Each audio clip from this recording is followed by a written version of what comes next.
Thank you all for coming out today. I know everyone here is fighting for the exact same thing, and that's our God-given individual liberties. Because our rights are from God and not from government.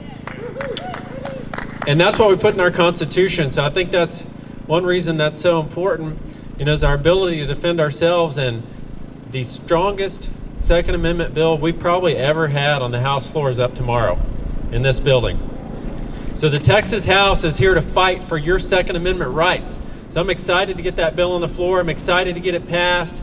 We all know the opposition to this. They all say, oh, well, we need to put conditions. We need to put restrictions. We need to make sure that you all have to pass a test like H.R. 1. Not here. Not in Texas. We're not about to pass anything like H.R. 1 in Texas. In fact, we're going to do the opposite. We're going to expand your Second Amendment rights. So I did want to bring up another bill, one of the RPT priorities, the ban on taxpayer-funded lobbying. And I think that's really important to talk about right now because we're between March 6th and April 21st. So in 1836, we just lost the Battle of the Alamo. Everyone had died. But the Texian army was planning their final victory in San Jacinto on this day in 1836.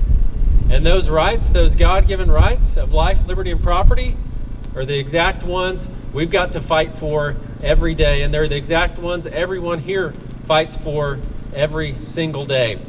But I'll tell you one of the other things that happened. They felt like they weren't being represented directly.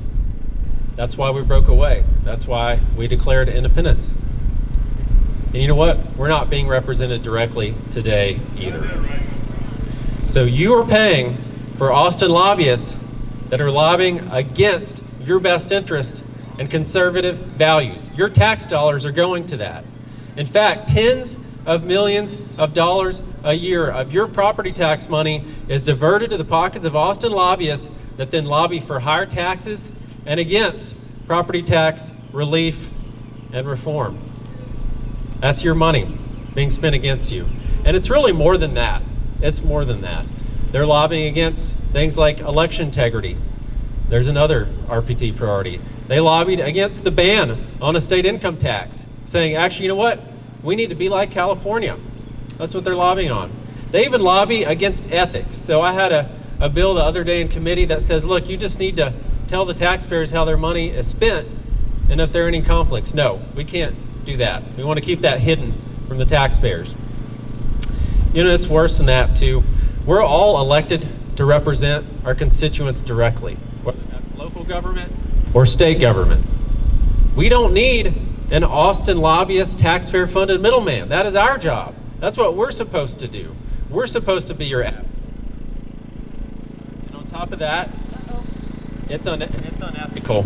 It's an unethical practice because, a lot of that money that goes to the pockets of Austin lobbyists, it ends up as campaign donations.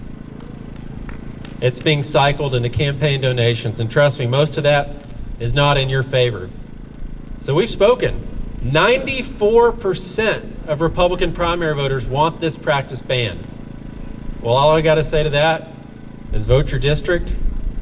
This session, let's pass the ban on taxpayer-funded lobbying, and let's pass House Bill 749 and Senate Bill 10 to get that done. Thank y'all.